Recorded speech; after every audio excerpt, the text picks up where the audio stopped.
Whoa, stop everything. A legendary viewer just entered the chat. If this is your first time here, do yourself a favor. Hit that subscribe button and launch this video into the inboxes of your unsuspecting friends and family. And don't forget to tell me where you're watching from. Bonus points for cool city names. Let's get into the madness. Day 1. A strange feeling. Today, a quiet sense of discomfort lingered with me from morning till night. I couldn't put my finger on why. It wasn't like anything out of the ordinary happened. Work came and went as usual. The routine was intact.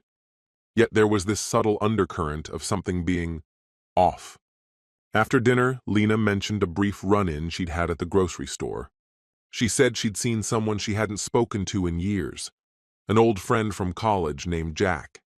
She told the story casually, smiling as she recounted how surprised she'd been to see him again after all this time. Nothing about it seemed important on the surface. But as she talked, I picked up on something unusual. Her laugh, it wasn't quite the same. Not the natural, easy laugh I'm used to hearing from her. It carried a kind of nervous energy, like there was something buzzing underneath. And when she said his name, I noticed a spark in her eyes, a slight color rising to her cheeks. Maybe I'm imagining things, reading into it too much. We've been together for 13 years. Built our life in Michigan, raised our daughter Eva, who just turned 13, and through it all, trust has never been an issue. Lena's never given me a reason to doubt her. Still, ever since she mentioned Jack, something in me won't settle. Why is this gnawing at me? Nothing inappropriate happened, at least as far as I know. It could just be restlessness. Maybe my mind is reacting to the routine of life, looking for problems where there are none. I keep reminding myself that chance encounters like this happen all the time. There's no reason to be suspicious. Yet I can't deny that when she talked about him, a flicker of jealousy passed through me, however brief. And now, lying here in bed, Lena sleeping beside me, my thoughts refuse to quiet down. Her breathing is soft and steady, usually a comfort. But tonight, it only makes the silence around me feel heavier. I want to believe this is just a momentary lapse, an irrational doubt that will fade with sleep. Maybe everything will feel normal again in the morning. For now, I'll try to let go of these thoughts and rest. Day 5, a second encounter. It's been a few days since that first uneasy feeling crept in. I'd almost convinced myself that it was just in my head. But then today brought it all rushing back. This afternoon, I was in the next room when I happened to overhear Lena on the phone with Mara, her closest friend. I wasn't eavesdropping, just happened to catch part of the conversation. But then I heard his name again, Jack. Lena was laughing, sharing a story from years ago. "Remember when Jack did that ridiculous dance at prom?" she said, giggling. He always knew how to crack me up. Her voice was warm, playful, maybe too much so. The moment I heard her mention him, that same uneasy feeling returned, stronger now than before. I realized I was subconsciously leaning in, trying to hear more. She told Mara they'd run into each other again, this time at a cafe just a few days ago. Apparently they sat and had coffee.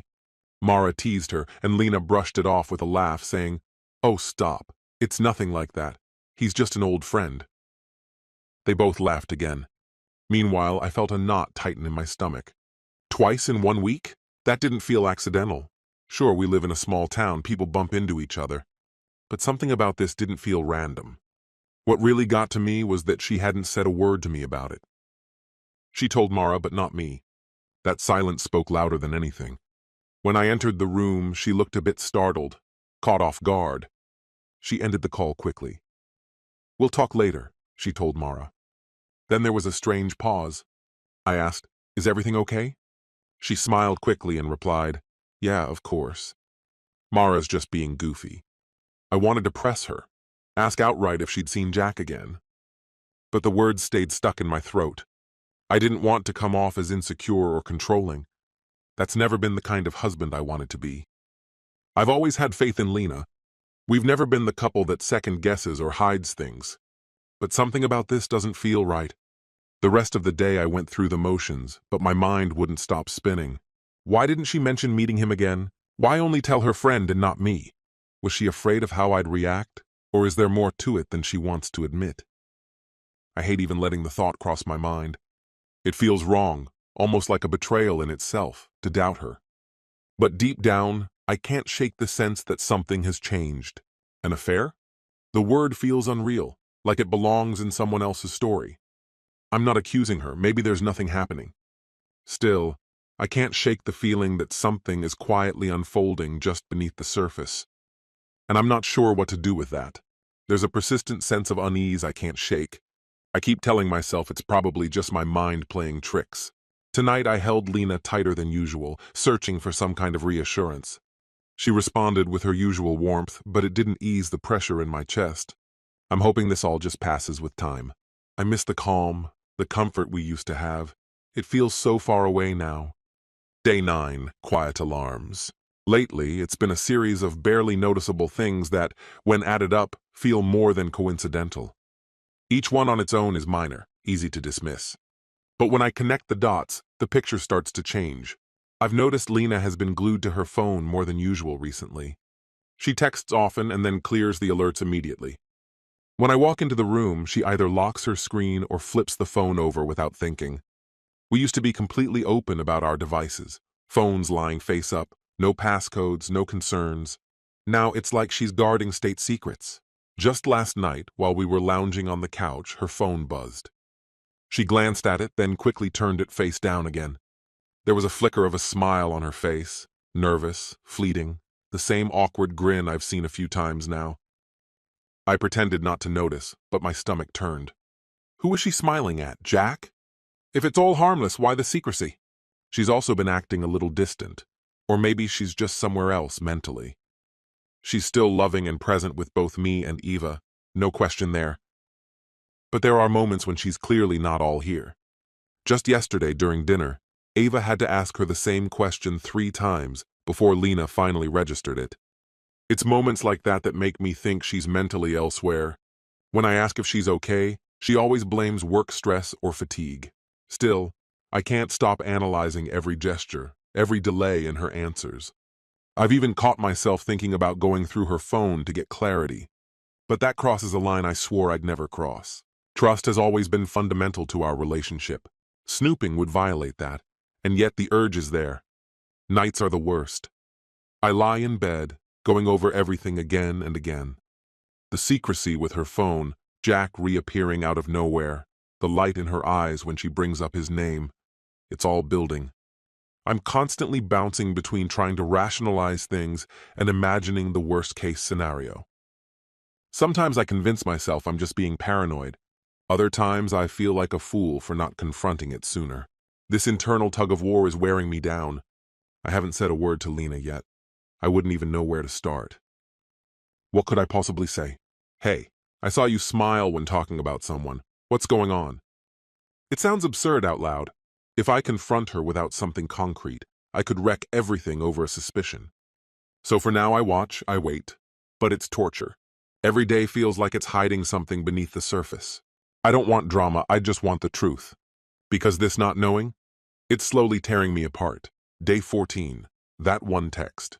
Tonight something happened that froze me where I stood. It lasted only a second, but I can't unsee it. Lena had left her phone on the kitchen counter while helping Eva with some homework.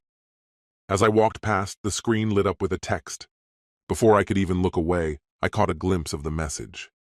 It was from Jack. It said, "Thank you for yesterday. It was great." My heart slammed in my chest. A dozen thoughts hit me at once. Yesterday, Lena told me she was going shopping and wanted to take a walk alone. I remember offering to join her. She said she needed some space. Now I can't help but think she met up with him. And the tone of that message, it wasn't casual. It suggested something deeper, more personal than a simple chat. My hands were trembling. The rest of the message stayed hidden. The screen went dark again. I just stood there, overwhelmed, half panicked, unsure whether to pick up the phone or walk away. The temptation to unlock it and see more was almost unbearable. But I couldn't do it. I was too scared of what I might discover. Moments later, Lena returned. I must have looked like a ghost, standing there, stiff, drained of color. She noticed right away, glanced at her phone. And for just a split second, I swear I saw something flicker across her face, a flash of fear. But then it was gone, replaced by a serene, rehearsed smile. "Everything okay?" she asked, her tone light and offhand. I nodded, forcing a response. "Yeah, just got a lot going on upstairs." I drifted away, trying to calm the storm in my thoughts. From the side of my vision, I noticed her checking her phone. Her face shifted subtly as she read whatever had come in, almost certainly from Jack. Her lips pressed into a thin line before she began typing rapidly. Or maybe she deleted it. I couldn't tell for sure. I distracted myself by filling a glass with water, trying to look casual while my heart pounded like a drum in the dead quiet. I could feel it echoing inside me. That message. It's burned into my memory now. No more pretending. No more covering up. I haven't confronted her yet, not because I don't want to, but because I feel like the ground has vanished beneath me, and I need to find my footing before I speak. Part of me keeps hoping she'll mention it first. Offer an excuse, maybe even a lie.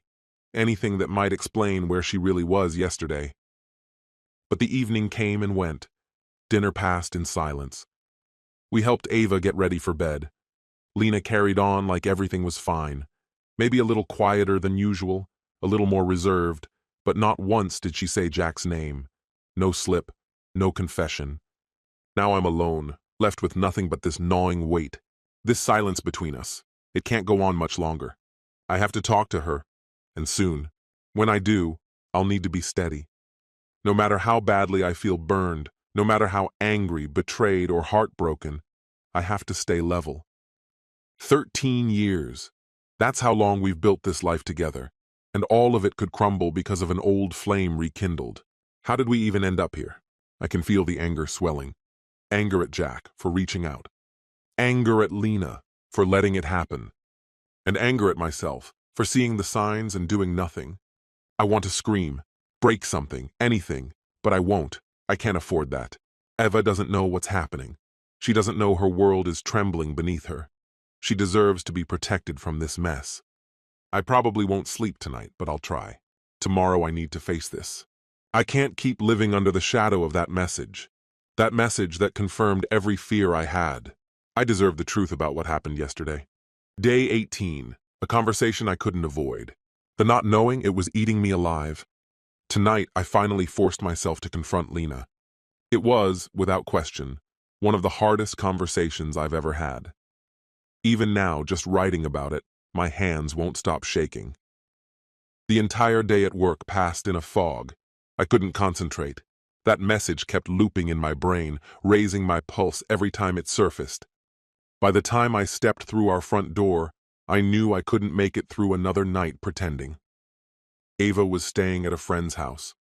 I silently thanked whatever force made that happen. After dinner, it was just the two of us in the living room. The silence stretched between us, thick and heavy. Every time I looked at her, my stomach twisted into knots.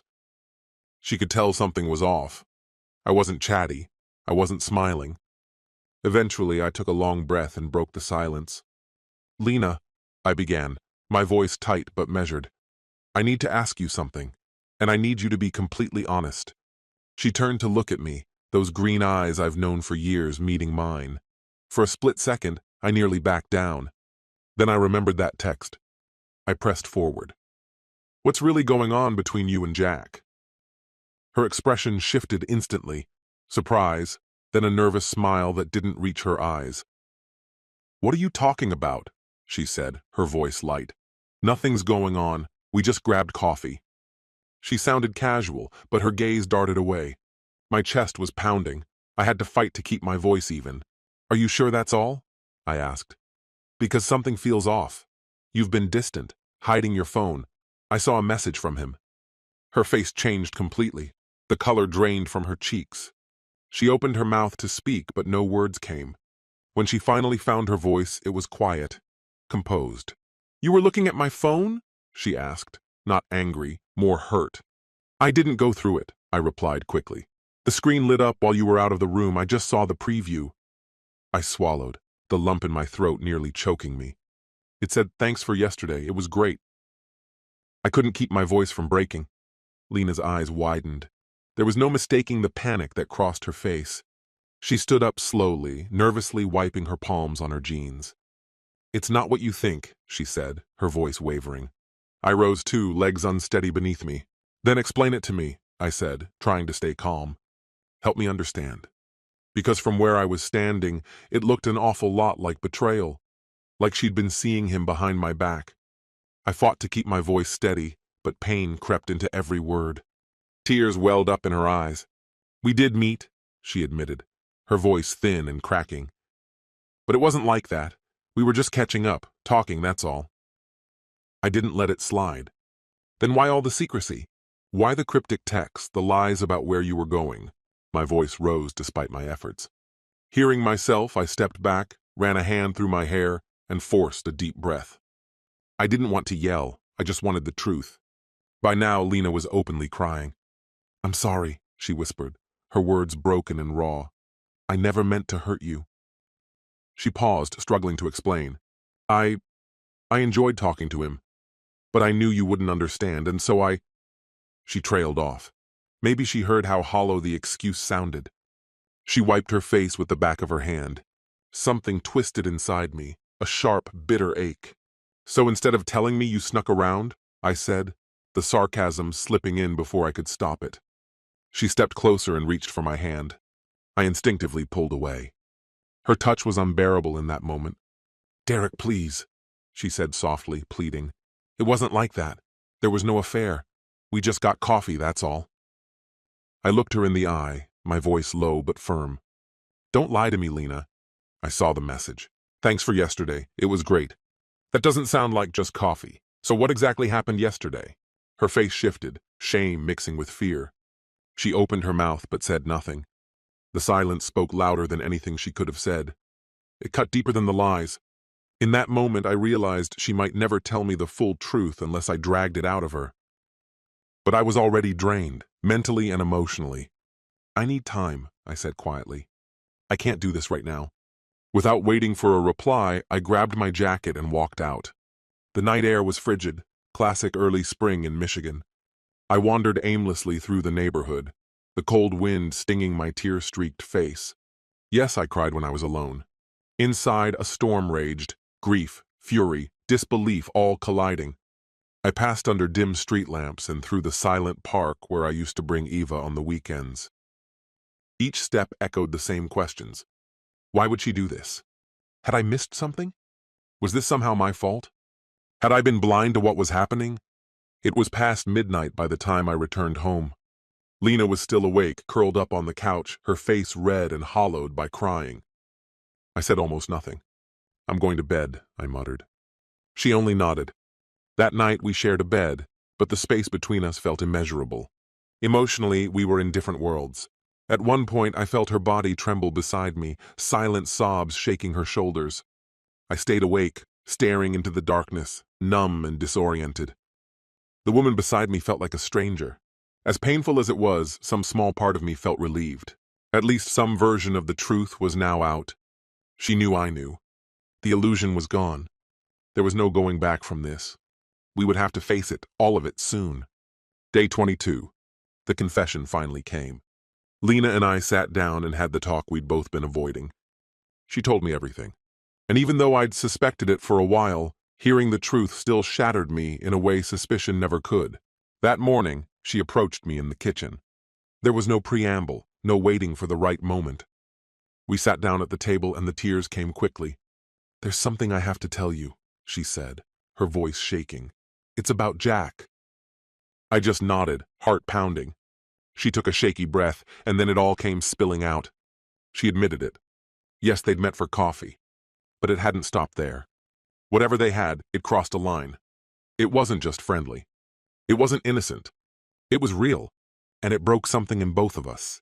Exactly a week earlier, just a day before the entry I made on the 14th, they had crossed paths, and from the way she told it, everything unraveled quickly. She confessed they'd kissed, and things escalated that afternoon far beyond what she had ever planned. She couldn't meet my eyes as she spoke, but her meaning came through with painful clarity. The thing I dreaded most had happened. She had slept with him. Her tears came fast, falling without restraint as the truth spilled out.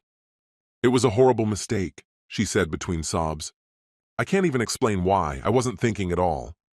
Her voice cracked as she added, I feel sick, Derek. I'm so sorry. So sorry.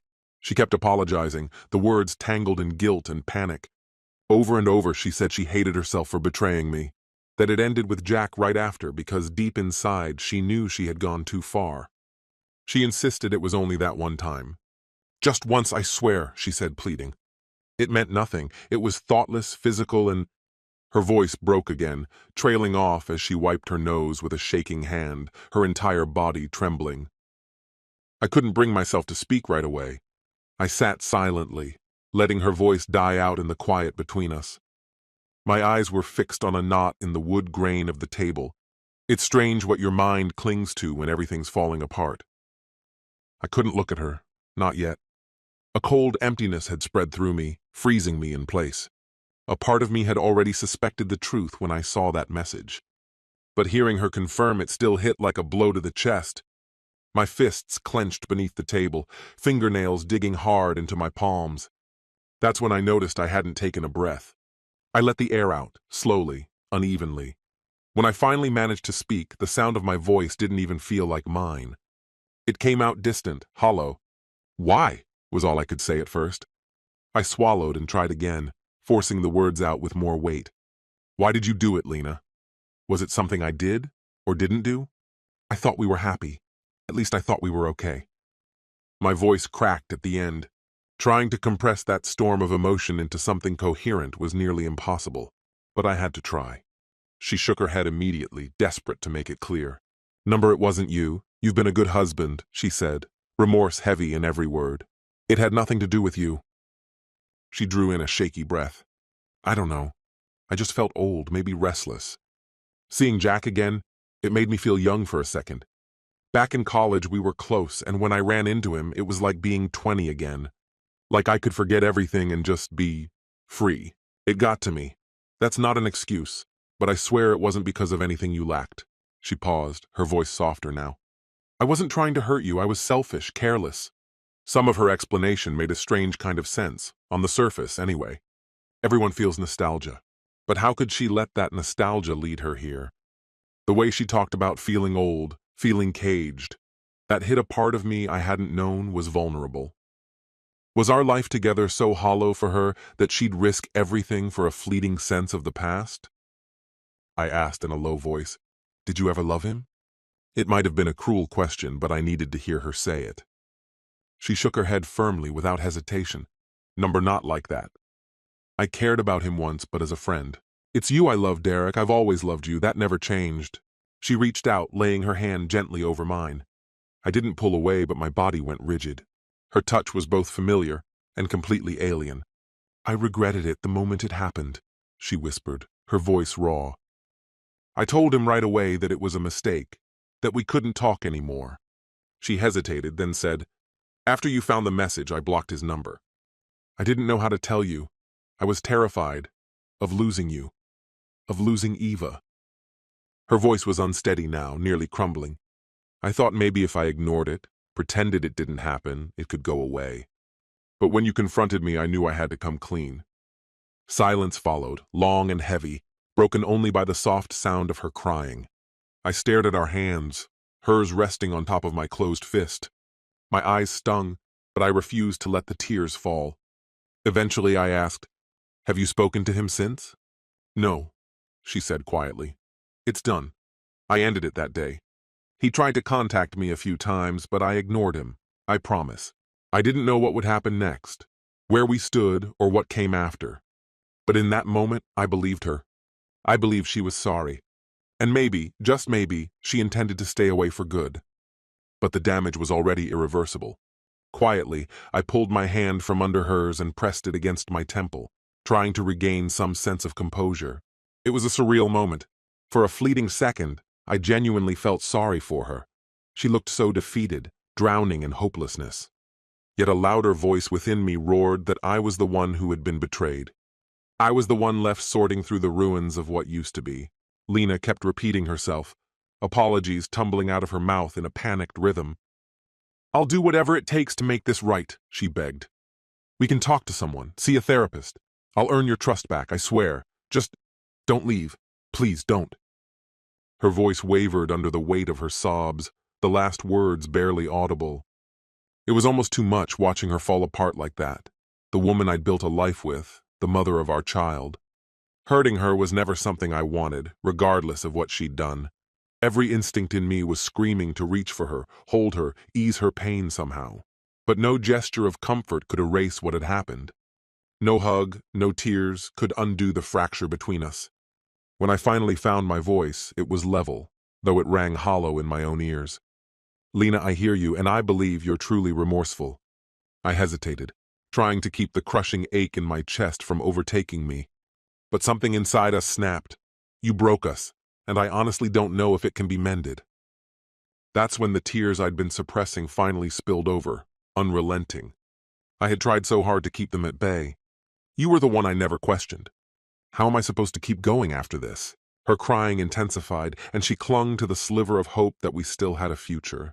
She told me she'd understand if I hated her, but pleaded with me not to make any permanent decisions yet. Think about Eva, she sobbed. Think about our family. I know I've ruined everything, but I want to fix it. I'll wait as long as it takes. Just, please don't give up on us. Hearing our daughter's name triggered a fresh wave of grief. Eva, our little girl, blissfully unaware that her life could soon be turned inside out. We sat across from one another, both crying softly, the weight of it all pressing down like a storm cloud. I didn't offer comfort. I told her I needed time, real time, to figure out what I felt and what I could manage. Eventually, when the intensity of our emotions settled just enough to allow us to talk, we discussed how to keep this between us, at least for now, especially for Eva's sake. We agreed to act as if everything was normal around her until we figured out what was next. Even having to say that aloud, pretending for the sake of our child, reopened the wound. This was the new reality. Polished smiles in front of her, quiet heartbreak behind closed doors. A delicate charade meant to shield Eva from the truth. By the time the conversation ended, I was emotionally spent. Lena looked completely crushed, barely able to meet my gaze. I told her I'd be staying in the guest room for a while. I needed space. She nodded silently, tears running down her cheeks once more. She asked softly if I needed anything, if there was anything at all she could do. I simply shook my head. What I need isn't something she can give. What I need is for this never to have happened. And now I sit here, alone in that guest room, writing these thoughts. I haven't officially moved out, but tonight I couldn't bring myself to sleep beside her. Our bed feels overcrowded, with sorrow, with betrayal. I have no idea what comes next. Inside me is a chaotic storm of heartbreak, anger, and love. Yes, love. Because despite everything, I still love her. And that's what makes this unbearable. If I could bring myself to hate her, it might make things easier. But I'm still in love with the woman I thought she was. The future I believed we were building together. It feels like grieving a death. The version of Lena I knew is gone, replaced by someone I barely recognize. Sometimes I wonder if time could possibly heal this. Other times I'm overwhelmed by what she did and feel like trust will never return. It's like the ground beneath my feet has split open, and I'm paralyzed by fear, unable to move forward or back. All I truly know is that I'm in pain, and I'm not sure any apology or passage of time will be enough to repair what's shattered. I told her I needed distance to reflect, and I meant it. I intend to spend the coming days being brutally honest with myself about whether this marriage can be saved and whether I even want it to be. Day 27, the decision. After nearly a month of restless nights and relentless soul-searching, I reached a conclusion I never thought I'd face. I told Lena I want a divorce. My mind, though exhausted beyond words, feels oddly clear now that I've spoken it aloud. These past few weeks since her admission have been some of the darkest I've ever endured. I've remained in the guest room, and around Eva, we've maintained a fragile peace, smiles that barely disguise the tension.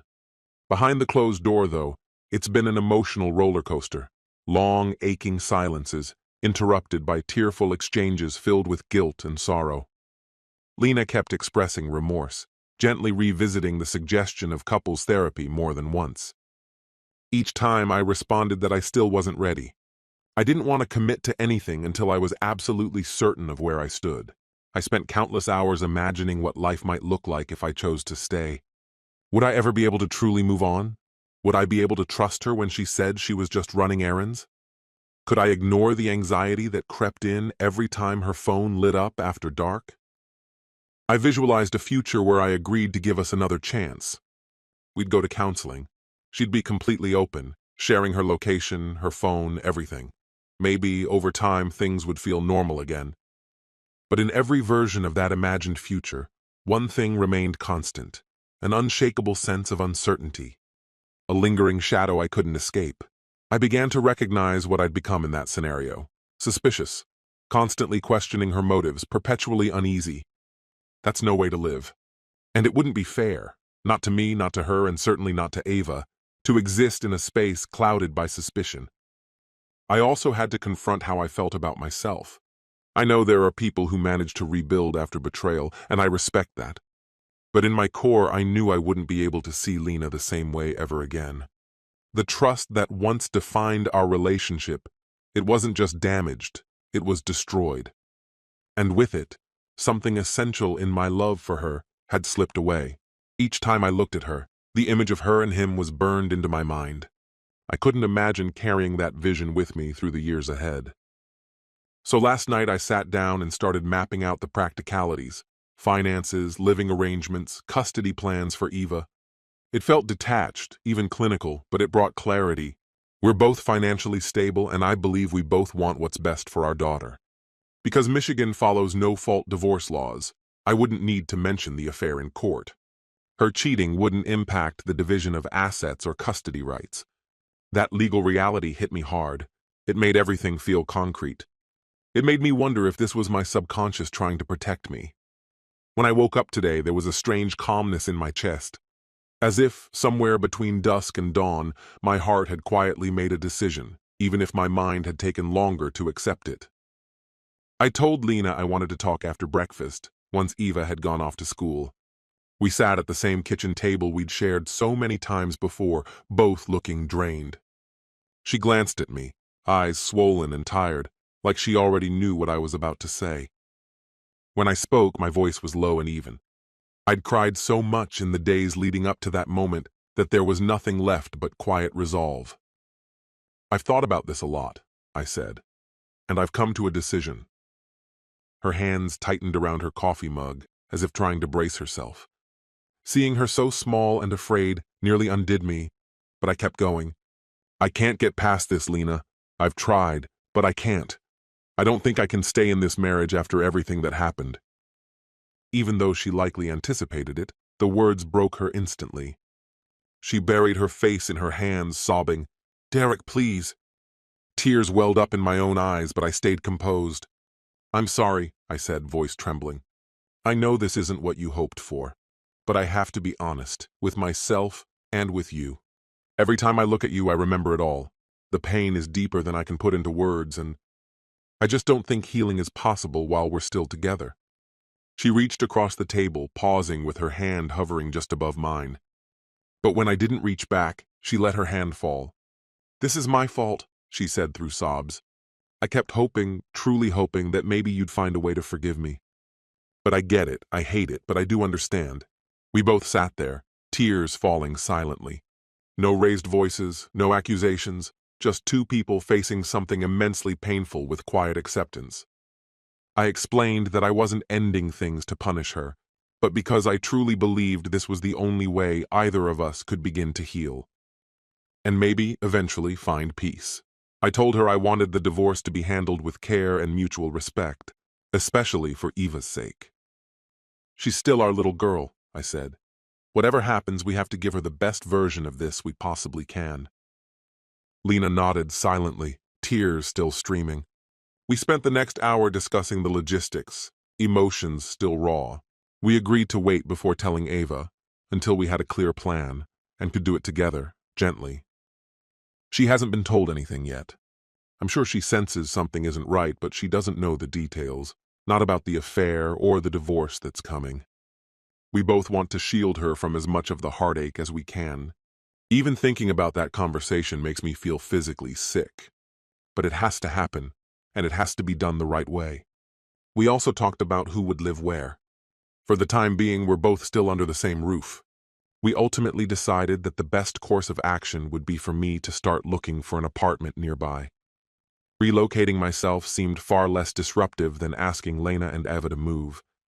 Eva's life, her school, her friends, everything she knows, is rooted in this neighborhood, and I couldn't justify displacing her unless there was no other choice. As painful as it is to consider walking away from the home I helped create, this option seemed to offer the most stability for our daughter. Then, through tears, Lena surprised me. "Lena, if you want to keep the house, I'll go," she offered. "Whatever makes this easier for you." Her words hit me hard, but I declined. "No," I told her. "Eva should stay where she is. It's already going to be tough enough for her to deal with our separation. There's no reason to make her change homes, too." We came to a fragile agreement. Lena would remain in the house with Eva, while I'd find a place nearby so Eva could move between us with minimal disruption. Though the details are still up in the air, we're leaning towards sharing custody, maybe alternating weeks. Neither of us is prepared to go long without seeing our daughter, so we'll need to work out a routine that ensures her sense of security. Then came a moment that struck deeper than I expected. Still weeping, Lena said, "I don't want anything from you. If this is happening, I'll take full responsibility. I'll make sure you and Eva are okay." She meant financially, emotionally, in every way. She wasn't planning to ask for more than what was fair. It was a contradiction I couldn't ignore. She had broken our trust, yet here she was, offering this kind of quiet, guilt-laden generosity. I reassured her I had no intention of being punitive. "We built this life side by side," I said. "Let's dismantle it with the same care we used to create it." Then I told her something I hadn't spoken aloud before, something I'd kept buried in the midst of all the emotional wreckage. I admitted I had confronted Jack. Yes, I did. A few nights earlier, I found out where he worked. I sat in my car, waiting in the parking lot for him to come out. It might sound impulsive, maybe even unstable, but I needed to look him in the eye. Until now, I hadn't been able to bring myself to write about it. The anger, the helplessness, I let it push me to act. I went to see him in person. As he walked toward his car, I got out and approached. His expression told me instantly that he recognized me. He'd probably seen me once or twice before in passing. "What do you want?" he asked, uneasy. He looked to be around my age, maybe slightly younger, but in that moment, he seemed completely devoid of spine. Everything I'd been suppressing surged forward. I closed the distance and spoke coldly. "I know what you did with my wife." He started to say something weak, like, "Listen, But I cut him off. I grabbed his collar. I let him have it, all of it. Told him exactly what I thought of him. That he had no right to interfere in my life, to tear apart my family. He tried to shift the blame, muttering some pitiful line. "It takes two, man." I didn't force her. "If your marriage was solid..." That's when I hit him. He staggered back, holding his face. He didn't fight back. Didn't even try. He just looked stunned and scared. Maybe he's not someone who knows how to handle confrontation. Or maybe somewhere deep down, he knew he had earned this. He began pleading. "Please, just calm down. I'm sorry, okay? I'm sorry. Don't do this. People are watching." I noticed a few heads turning, other people in the parking lot starting to pay attention. I stepped closer again, lowered my voice but sharpened it. "You should be a lot more concerned about something else." I had pieced it together, social media sleuthing, and eventually a direct question to Lena. Jack was married too. The hypocrisy made my blood boil. He was betraying his own wife while playing a part in the unraveling of mine. I looked him straight in the eye. "If you ever come near Lena or our family again, I'll tell your wife everything," I warned. "In fact, I'm strongly considering it either way. She deserves to know who she married." His face drained of color. He shook his head quickly, panicked. "No, please, I know I messed up, but don't bring her into this. You don't want to ruin her life." I looked at him like he was a stranger. "Her life?" I said flatly. "You're worried about her life, after destroying mine? That's rich." And then I walked away. I could have hit him again. I wanted to, but he wasn't worth a police report or an assault charge. He never reported it, and no one around stepped in. Just a few distant, disapproving looks. Later, after Lena and I discussed the broad strokes of the divorce, I told her about the encounter. I didn't mention the punch. I simply said I had seen Jack, warned him to stay away, and told him I knew he was married. Lena looked stunned, maybe even a little afraid. In a quiet voice, she asked, "Did you tell his wife?" I answered, "Not yet, but I intend to. She has the right to know." When I said it, Lena shut her eyes, as if the words had hit her like a blow. But then, after a brief pause, she gave a solemn nod. "I understand why you feel that way," she said quietly. "I won't try to stop you." I could see the shame lingering behind her eyes, the fear that her choices might now cause pain to someone else. But I didn't waver. To me, reaching out felt like an act of decency, to the woman whose world, like mine, was about to be turned upside down. No one should live in ignorance after being betrayed the way I was. So yes, earlier today I followed through. I sent an anonymous message to Jack's wife. It took a bit of effort, scrolling through social media and connecting dots. But eventually, I found her contact information. With as much care and consideration as I could, I wrote to her. I said I was sorry to be the bearer of such hurtful news, but I believed she had the right to know that her husband had been unfaithful with my wife. I kept it concise, but clear, and I included my information in case she wanted to confirm anything. Composing that email felt like tearing open wounds I'd worked hard to heal. Still, I knew deep down it was the moral thing to do. And yes, I won't deny it. Part of me wanted Jack to face consequences beyond what he'd already caused. Maybe that's vindictive. Maybe it's justice. But above all, it felt deserved. I didn't go into those details with Lena. I just mentioned that I had likely contacted Jack's wife, or would soon. She only nodded, barely whispering, "Okay," her expression heavy with remorse. That was the end of the conversation. I could tell the thought of someone else's family falling apart hit her hard.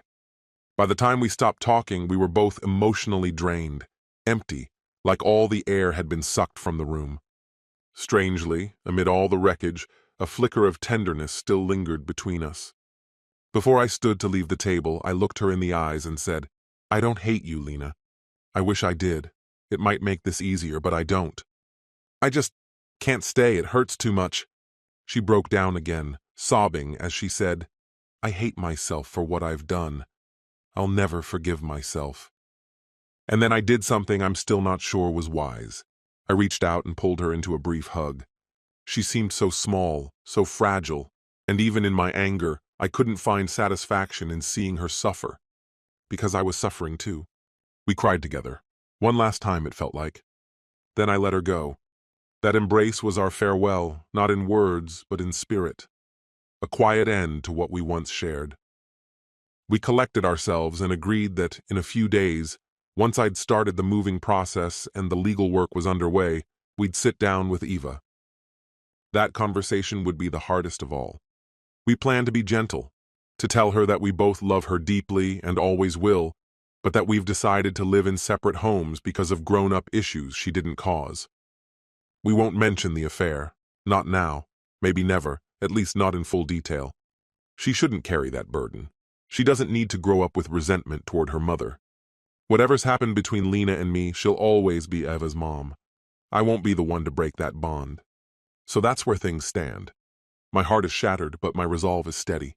Oddly, there's a certain clarity in finally making a decision, even a painful one. The uncertainty of the last few weeks had been suffocating. Now at least I know the path ahead, even if it's rough. I'm not pretending it will be easy. The coming months are going to be grueling, but I'll make it through, one day at a time. Right now, I'm running on fumes. There's no more fire left in me, just instinct. There's so much to untangle. 13 years of shared life and love. I never thought I'd be here, preparing to end a marriage I once believed would last forever. It's staggering how swiftly everything can fall apart. Tonight, I'll sleep in the guest room again. We've both agreed we need the space while we begin this transition. The house feels different now. Still, quiet, heavy, but not hostile. It's as if we've both silently accepted our roles in this ending, and we're choosing to part with whatever dignity we can preserve. Maybe that's the last kindness we can give each other, leaving with grace and a sliver of mutual respect. Day 45. Today it became official. We filed the divorce paperwork. It's a date I'll never erase from memory, no matter how much I might want to. Since telling Lena I was leaving, things have moved forward slowly but surely. I found a modest 2-bedroom apartment just 10 minutes away. It's nothing extravagant, but it's close to Eva's school and has space for her to stay when she's with me. So far, I've only brought over a few boxes and signed the lease. We agreed I wouldn't move out completely until after we talked to Ava. That conversation finally happened earlier this week. Lena and I sat together on the couch and gently told our daughter the truth, at least the version of it she needs right now. It was as hard as we'd feared. Ava is only 13, but she's perceptive. She sensed the shift in the air. Still, hearing it said aloud broke her. She cried uncontrollably. We kept our explanation simple, free of blame, free of details. All she needed to hear was that we both love her, and always will. That none of this is her fault. That was the truth. And it will always be. We gently explained to her that Mom and Dad had been dealing with grown-up problems and had come to the conclusion that living in separate homes was the best path forward. We reassured her again and again that none of this was her fault, and that the love we have for her is and always will be the center of our lives. As I met her gaze, I had to work hard to keep myself together. I promised her, with all the conviction I could muster, that I will always be her dad, and that no matter where I live, I will never stop being there for her. Tears ran down her cheeks as Lena knelt beside her and said that she now had 2 homes instead of 1, and that we were still a family, even if we looked different than before. The words felt small and powerless in the face of what we were trying to explain, but we said them anyway, because they were all we had. Ava broke down, which we had expected. She sobbed and asked us directly, were we getting divorced? We told her yes. She wanted a reason, so we gave her gentle, thoughtful answers, that sometimes grown-ups stop getting along the way they used to, and that we both believe living apart will make us happier in the long run. She's perceptive. I could see in her eyes that our explanations didn't fully satisfy her, but she didn't push for more, at least not in that moment. I imagine that over time she'll start piecing things together on her own. Maybe when she's older and ready to understand, I'll be able to tell her the fuller version of our story. But for now, the only thing that truly matters is making sure she feels secure and cherished, even as her world shifts around her. That night, she asked if she could sleep in our bed, curled up between us like she used to after nightmares when she was little. There was something tender in it, but also something deeply heartbreaking. The 3 of us lay there beneath the same blanket, one final time. She cried herself to sleep, tucked between us. I think both Lena and I let our own tears fall in silence, each of us grieving separately but together, just inches apart, just above her head. By morning, Eva seemed a touch more grounded, buoyed by the comfort we tried to give her.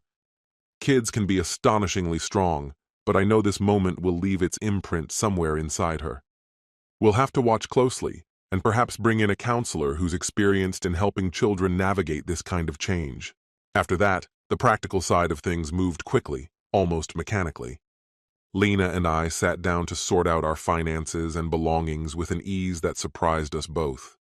There were no arguments, no bitterness, just 2 people calmly dividing a life they had once built together. We wrote down what felt equitable. We decided the house would be sold eventually, with the money split between us, since neither of us could afford to buy the other out, and truthfully, neither of us wanted to stay in it alone. In the meantime, Lena and Eva would remain there, to provide her with some sense of continuity. I'd be moving into an apartment nearby. We divided accounts, assets, even the books and the furniture, with quiet respect. It was surreal, dissecting a shared life into 2 neat halves. You'll keep the living room set, I'll take the bedroom pieces. It didn't feel like the end of a marriage. It felt more like untangling a business venture. We even created a parenting plan ourselves. We agreed to share custody, with Ava spending roughly equal time between us.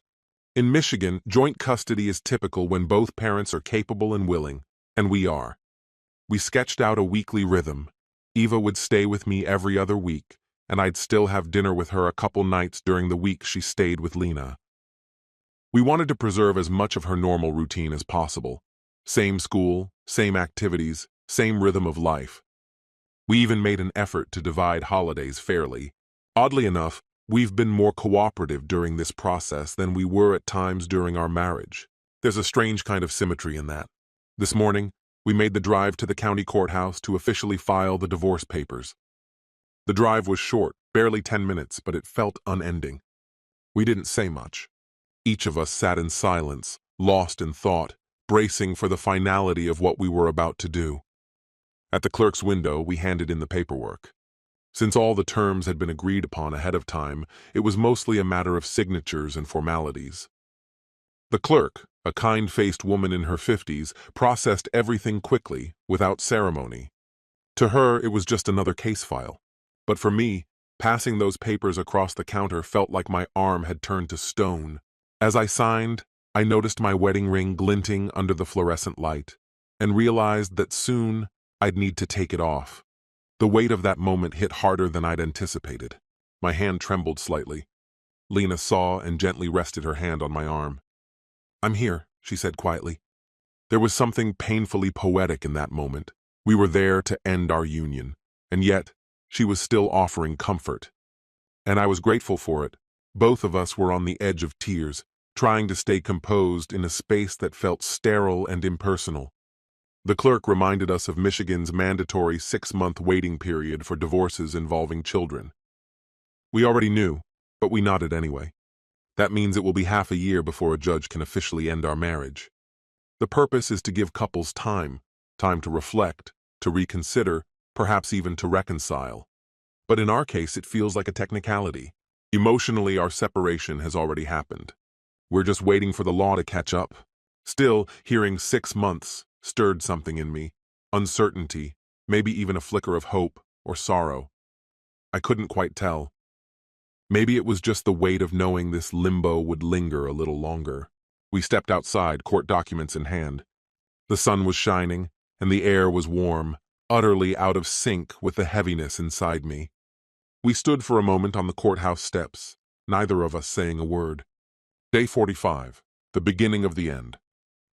Lena looked over at me and murmured, "Thanks for handling this with care, and for actually being here." It was difficult for both of us, but she appreciated that we faced it together. She was genuinely thankful, grateful even, for the way I chose to end our marriage. And strangely, I understood. We've both seen how ugly breakups can get, how people turn into enemies. We promised ourselves we wouldn't become one of those stories people tell as a warning, not for our own sake, and definitely not for Eva's. I simply nodded and replied, "We did love each other once. We owe that love enough to part with decency." My voice trembled under the weight of the moment. She responded with a small, teary smile. On the way back, she asked if I wanted to join her in picking Eva up from school and maybe get some ice cream, something symbolic to show we're still a team when it comes to parenting. I told her I needed to sit this one out. After everything we'd just been through, I wasn't ready to pretend we were still something we're not. I said I wasn't feeling up to it and would catch up with them tomorrow instead. She didn't argue. She understood. Now, I'm here in this nearly empty apartment, sitting on the floor since the furniture hasn't arrived yet, writing all of this down. Today was the formal beginning of the end. I feel caught somewhere between heartbreak and a strange sense of freedom. The paperwork has been filed. The practical stuff is mostly figured out. At least in the legal sense, the road ahead is mapped out. But inside I'm a wreck. Part of me still can't wrap my head around the fact that this is actually happening. Another part is angry, that a fleeting desire to feel young again, or whatever it was, ended up destroying 13 years of our life together. And then there's the exhausted part of me that just wishes I could fast forward to the day this pain is finally behind me. I'm dreading having to tell the rest of the family and our friends. So far, only a few people know. I confided in my brother about what happened, about the affair. He was furious for me and has stood firmly in my corner ever since. Lena told her sister, who apparently gave her a piece of her mind, but is still offering support. We've decided to share the news gradually when we feel ready. As for the why, we're sticking with the vague explanation. We grew apart. I'm torn about that. She knows what really happened, but I'm still choosing to keep things neutral, publicly, to avoid drama. Maybe that's emotional maturity. Maybe it's just me avoiding a confrontation. Probably both. Anyway, this is day 45, the official launch of our divorce process. There's a long road ahead before it's finalized, but we've taken the first step. I'm going to try to sleep here tonight. The silence is jarring, almost too much, but maybe that's exactly what I need right now. Tomorrow, I'll start unpacking, settling in, trying to turn this place into something livable. Whether I'm prepared or not, life is already moving forward. Day 90, a new chapter.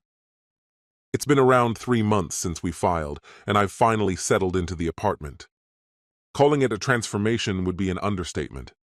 But tonight, for the first time in a long while, I'm writing with a quiet sense of hope. Like maybe, just maybe, things will be okay.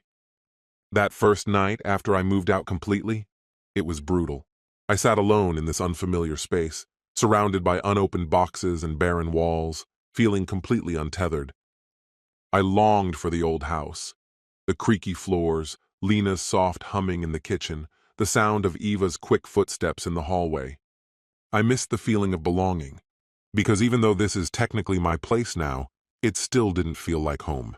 More like a rest stop between what was and whatever comes next. But in the past few weeks, I've started to carve out something of my own here. I hung up some framed photos, mostly of Eva and me, and a few scenic shots from family vacations. The pictures with all 3 of us, I tucked those away. Still too raw. A new couch finally arrived. I arranged my bookshelf, stocked the kitchen with the things I like. Small steps, but they make this space feel a little more grounded. Eva's routine is in full swing now. She spends 1 week here, then 1 with Lena, and we go back and forth. When she's here, the apartment feels alive. She's handling everything as well as I could hope, given the circumstances. That first week was tough. She was distant, quiet. One night, she admitted she doesn't like moving between homes. Said it makes her feel unsettled. I told her I understood, and that I'm incredibly proud of her for handling it as bravely as she has. We've done our best to keep her routines intact. We still do homework together after dinner. I still drive her to soccer practice. And I've never once skipped the bedtime handshake we made up when she was 5. The first time I did it after the move, she finally let out a quiet laugh and cracked a smile. It was the most reassuring sound I'd heard in a long time. Ava, on the other hand, is full of questions. At 13, she's reached the age where she wants real answers. No sugarcoating, no soft landings. Not long ago, she looked me straight in the eye and asked, "Why don't you and Mom love each other anymore?" The question hit harder than I expected. I tried to answer as gently as I could. We still care about each other. It's just not the same kind of love as before. As people change, so do their feelings. But what hasn't changed and never will is how deeply we both love you. She sat with that for a second, then quietly asked, "Did somebody mess up?" Her directness caught me off guard, and I had to take a breath before I spoke. I said, "What makes you ask that?" With a small shrug, she mumbled, "Like, did someone do something to really hurt the other?" I hesitated, wanting to find the right words. I've always promised myself to be honest with her, just not in a way that puts adult weight on her shoulders. So I told her, "Both your mom and I made mistakes. We hurt each other, even if we didn't mean to. There's no one person to blame. It's a lot more complex than that. But the most important thing is, it's something between us, not something you ever need to carry." She didn't press any further. She nodded, then wrapped her arms around me. It's clear that all of this is heavy for her, but I'm optimistic she'll find her footing as time passes. I'm doing my best to be steady, supportive, the kind of dad she can count on while everything around her feels unstable. I make sure she knows I'm here, available, willing to listen, open whenever she wants to talk. I've encouraged her to express how she feels, though most of the time she keeps her emotions close or scribbles in her journal, one she keeps tucked away like it holds her entire world, or chats privately with her best friend. I set up a couple of meetings for her with the school counselor, just in case she wanted another outlet. She told me afterward, it was okay, I guess. Classic middle school answer, but at least it gives her space to unload if she needs to. As for Lena and me, our conversations now revolve solely around parenting and schedules. It's all business, but it's civil. We mostly stick to texting or email, organizing pickups, confirming doctor appointments, that sort of thing. Phone calls are rare, and face-to-face exchanges are brief, the quick hellos and goodbyes during drop-offs. They're cordial, even kind, but strictly surface level. A polite, "How are you?" and that's it. We seem to have a mutual understanding that we both need space to heal separately. Seeing her still stings, though not with the same intensity as before. To be fair, Lena's honored everything we agreed to. Actually, when we sold the second car, she offered me more than half of the sale, her way of making amends, she said. I turned it down and insisted on splitting it evenly. Still, that offer told me she's carrying a sense of remorse. Her closest friend, Mara, ran into me at the grocery store the other day and mentioned Lena's been seeing a therapist. Hearing that honestly made me feel relieved. She probably needs a safe space to process everything, to understand it better, and maybe come out stronger for whoever she meets next. As for Jack, I haven't heard from him, and truthfully, I have no interest in doing so. But someone we both knew from college told me his wife eventually saw my message. It destroyed their marriage. They're separated now, and she's filed for divorce. When I found out, I had mixed emotions. On one hand, it felt like justice. Actions have consequences. On the other, I felt deeply sorry for her, and for any children they might have, though I don't even know if they do. She didn't deserve that betrayal, just like I didn't. At least now she knows the truth. That gives me some comfort, a small sense that things have balanced out somehow. As for how I'm doing, that's complicated. I'm better than I was during those early days. Days 27 and 45 were particularly rough. The sharp, immediate pain has dulled into something more manageable. Some days I feel almost okay. I go about my routine, head to work, chat with co-workers, cook dinner, help Eva with homework, and think, I can handle this, I'm getting through it. But there are other times, especially when Eva's at Lena's and the place is too still, when the quiet becomes overwhelming. In those moments, my thoughts drift backward. I'll picture something like our family trip to the Great Lakes last summer, the way we laughed together on the shore. And I have to reel myself back in. Those memories hurt now. It's like mourning something intangible, the end of a life I thought I'd have, the death of a shared future. I haven't stepped back into dating, and I don't plan to anytime soon. I'm nowhere near ready. The idea of being vulnerable again, of letting someone in that deeply, honestly makes me feel sick. So for now, I'm keeping the focus on myself and on Eva. I've started going to the gym a few times a week, something I neglected for years. It helps clear my mind, and weirdly, getting in shape again has given me a small boost in confidence. I've also reached out to a few old friends I'd lost touch with. I head out roughly once a week, just enough to catch a game or grab a drink with a few friends. That small dose of social time helps keep me balanced, a reminder that life continues beyond my own chaos. Lately, I've dusted off my guitar, something I hadn't touched in years. On the nights when sleep escapes me, I'll sit quietly and let the chords pour out. There's something mending in the music. It gives me a bit of peace. When it comes to Lena, I only hear bits and pieces now. Our communication stays strictly about co-parenting, but about a week ago, she sent a message that went beyond logistics. She apologized again, told me she respected how I've handled things. She called me a good father, said she appreciated that I never spoke ill of her to Eva. She admitted I had every reason to be bitter, but hoped, for Eva's sake, that we might eventually rebuild some kind of amicable relationship. I haven't answered her yet. I'm waiting until the right words come to me. It's not simple to reply. I don't loathe her as a person. I despise the decision she made. And while some part of me will probably always feel affection for the woman I shared so many years with, that chapter has ended. Being friends again may be unrealistic, at least for now, but maybe, given enough time, we can learn to be co-parents who show up to school events without awkwardness or strain. That's the hope anyway. Legally, we're just waiting for the final sign-off from the court. All the terms have been agreed upon. Now it's just a matter of getting through the required waiting period. If I've counted correctly, we'll hit day 225 not too far from now. After that, there'll likely be a brief hearing or a final round of paperwork, and then it'll be done. I feel conflicted about that day. Part of me needs it for closure, while another part dreads what it means. But today is day 90, and I feel cautiously hopeful. It's a new beginning. For the first time in over a decade, I'm living alone and figuring out who I am outside of being someone's husband. It's a mix of fear, sorrow, and an unexpected sense of liberation.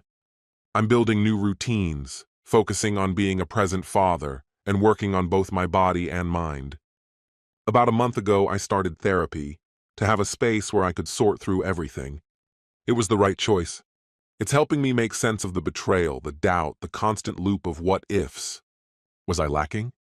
How did I not see it coming? Could I have prevented any of this? My therapist is helping me understand that her leaving wasn't a verdict on my worth. It wasn't something I caused.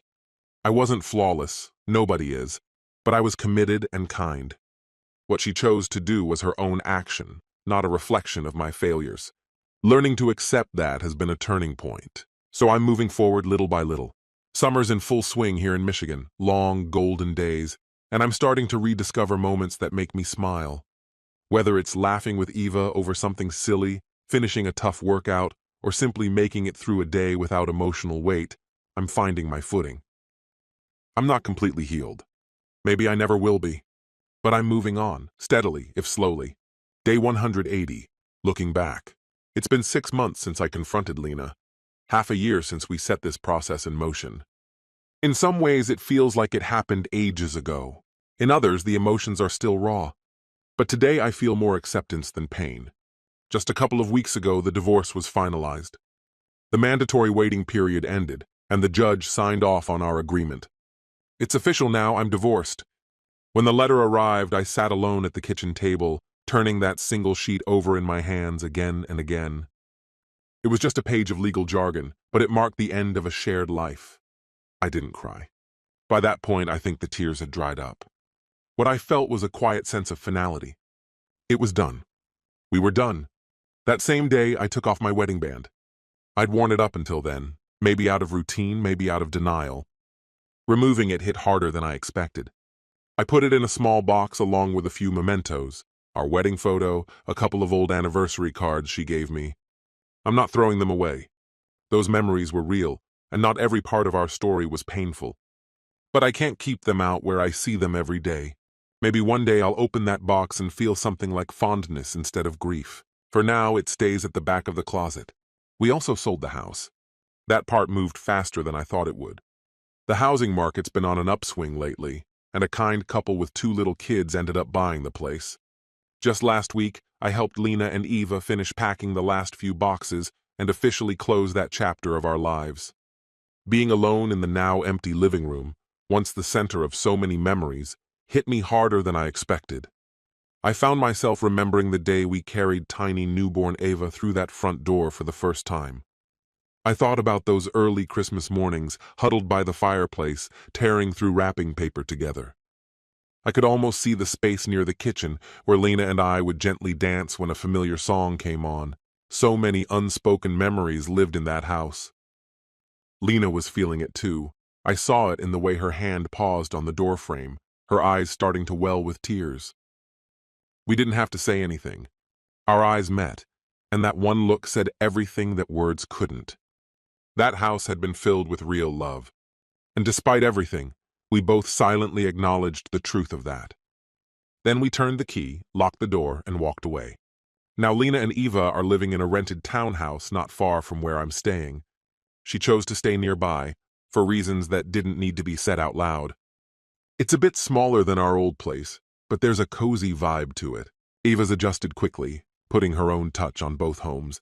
She likes the idea of having 2 rooms she can call hers, and the fact that we both live close to her school makes her life easier.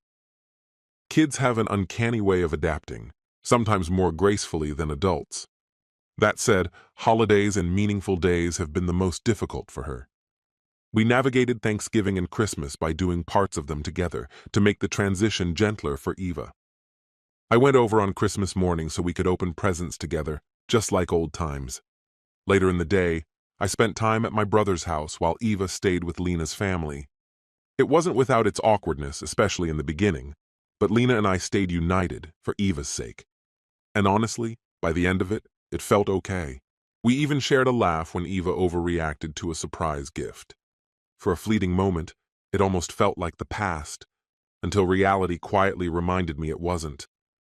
Still, I'm grateful we could give her that piece of joy. If I had to explain where I am emotionally, I'd say I've reached a place of acceptance. My therapist described it as grieving, the same emotional path people follow after a deep loss. At first, I denied there was even a problem. Then I got angry, furiously so. Eventually came the bargaining stage, replaying moments, trying to figure out what I could have done to stop the unraveling. That was followed by a period of deep sadness, where everything just felt heavy. And now I'm here, acceptance. It doesn't mean I've forgotten or that it no longer hurts. It means I understand that this is my life now, and I'm learning how to move forward without being tethered to the past. I've accepted the finality of our marriage, that Lena made a painful decision, and that letting go was the right choice. I'm a single man in his 40s, raising a daughter from separate homes, and somehow I've come to terms with that reality. I've also accepted that happiness is still possible, even if it arrives in a different form than I once pictured. The betrayal doesn't haunt me like it once did. In those early days, it was the first thought in my head when I woke up. I would spiral, reliving moments, imagining scenes, endlessly questioning everything. But the intensity of all that has faded. Yes, it still hurts if I dwell on it. But I don't dwell like I used to. It feels distant now, like a bad dream I've finally woken up from, even though I know it was all too real. The rage I used to feel toward Jack and the world at large has mostly cooled. He rarely crosses my mind anymore. Last I heard, he's getting divorced too and moved out of state. Honestly, I'm glad he's gone. My feelings toward Lena have softened as well. I can't say I've fully forgiven her. There's still a scar, but I don't carry resentment with me every day. Our conversations are brief, practical. We talk about Ava, about maintenance at the old house, just the essentials. It's a professional, polite relationship now. And truthfully, I'd rather have that than cold silence or bitter arguments. Lena still seems to hold out hope that we'll one day be close again. She sent me a message on New Year's. Happy New Year. Wishing you peace and happiness. Thank you for being a great co-parent. I replied simply, Happy New Year, here's to better days. It was short, but it felt right. She didn't drag the past into it or make things heavy, just looked ahead. And I respected that. In recent months, I've thrown myself into self-improvement, maybe as a way to mend, maybe to prove something to myself. I've kept to a steady gym schedule, dropped weight, built muscle. Honestly, I'm in the best physical shape I've been in for years, maybe a decade. At work, I took on new challenges, not just to stay occupied, but to remind myself I'm still capable. And it paid off. I was promoted just last month. There's a unique kind of fulfillment that comes when you finally taste victory after being swallowed by personal turmoil. Strange as it might be, I feel more stable and confident in myself now than I ever did during my time as a husband. Of course, I would have preferred things to have turned out differently. But since life veered off course, I've had no choice but to start from scratch. And in doing so, I've begun to uncover parts of myself I hadn't seen in years. And honestly, I like the person I'm meeting. I'm a devoted father, a loyal friend, someone who shows up, puts in the work, and strives to live with integrity. That doesn't mean I haven't stumbled along the way. In hindsight, I can admit I let certain things slide with Lena. I stopped making the little efforts, let routine replace intention, allowed love to go quiet. That doesn't excuse what she did, but it shook me awake. If I ever find myself in another relationship, I now understand how essential it is to stay emotionally engaged, to show affection in real, steady ways. That said, I'm not actively looking for anyone right now. Still, the thought of someday being with someone new no longer feels like a betrayal, or like a fantasy I'll never get to live. It seems realistic, not something I'm pursuing, but something that could naturally come into my life when the time feels right. I haven't dipped my toe into dating yet. There's a support group for divorced dads I occasionally check in with, and a few of the guys have encouraged me to try out some dating apps when I feel ready. Usually I laugh it off, but who knows? Maybe in 6 months, maybe next year, I'll be open to it. No rush. I want to get to a place where I'm not comparing anyone new to Lena or carrying emotional baggage into something meant to be fresh. I'm getting there, but I still need more time to fully release what was. Today marks 180 days. To commemorate it, I drove out to a park on the shores of Lake Michigan, just me and the open highway. Autumn is quickly slipping away, and most of the trees have already let go of their leaves. The air had that crisp edge that signals winter is coming. I found a quiet bench, sat down, and just watched the gray waves rise and fall against the shoreline. It brought a kind of stillness. As I sat there, I thought about everything. The bleakness I felt at the beginning of this year, and the long climb I've made since then. The road from devastation to some version of peace hasn't been smooth, but in that moment, I felt a quiet sense of pride in how far I've come. As the lake moved in front of me, a memory surfaced. My wedding day. I saw myself standing there, looking into Lena's eyes, completely convinced I was the luckiest man in the world, certain we'd grow old together. That certainty is gone, but I don't regret having felt it. We had good years, and out of that time came our amazing daughter. For that I will always be grateful. My life didn't unfold the way I thought it would, but here I am, 180 days after the collapse of everything familiar, and I've slowly, steadily pulled myself from the wreckage.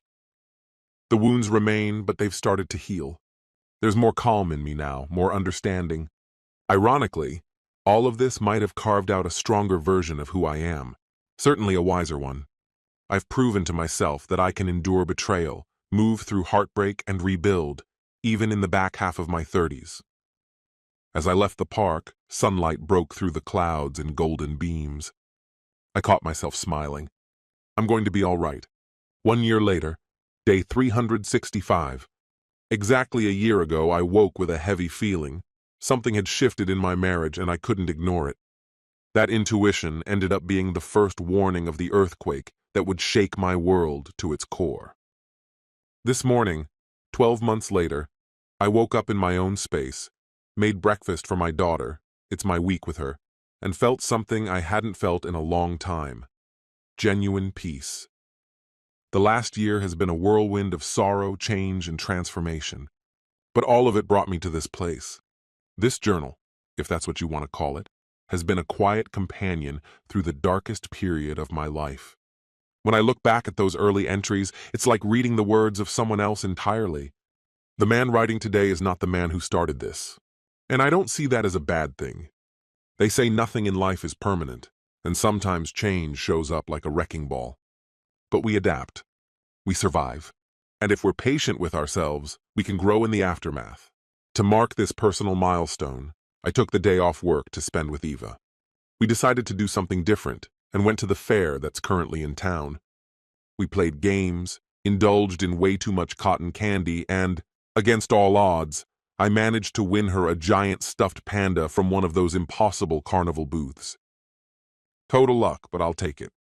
The way she laughed, and how she hugged me while dragging that enormous bear behind her, it was one of those small, radiant moments that fill your whole chest. That's the stuff that makes it all worthwhile. Not the perfect marriage or the flawless life plan, but these bursts of joy and connection, especially with my daughter. Lena came by later to pick Eva up.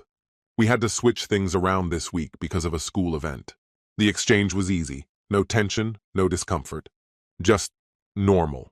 We chatted briefly about the fair. Eva couldn't stop herself from excitedly showing her mom the panda. Lena's face brightened with heartfelt happiness when she saw how uplifted Eva seemed.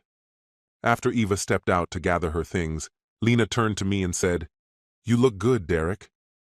I paused, momentarily unsure how to respond, then gave a small nod. "I think I do." She smiled, gentle but touched by something quieter. Regret, maybe, or just echoes of the past. "I'm really glad to hear that," she said. "You deserve it." Her words stayed with me longer than she probably knew. "You look like you're doing okay yourself," I told her. She had settled into her own space, neatly kept, clearly lived in, and was focused on both her job and her role as Eva's mother. I could sense she was putting in the effort to heal, likely in therapy, working through what needed to be faced. She nodded slightly. I'm working on it, one day at a time. In those few words there was an understanding, silent but mutual. She was finding her way forward too, through regret and renewal. Just before heading out, she looked back and said, "It's been quite a year, hasn't it?" Her tone wasn't casual. It held the weight of things unspoken. I simply replied, "Yeah, it really has." No further explanation was needed. We both understood the path we'd walked and the distance we'd covered. After they left, I stood by the window for a while, watching the sun sink beneath the edge of the world. The sky burned with streaks of pink and deep orange, the kind of vivid beauty that often follows a storm. It felt symbolic somehow. My thoughts drifted toward the road ahead, and for the first time in a very long time, the unknown didn't feel threatening.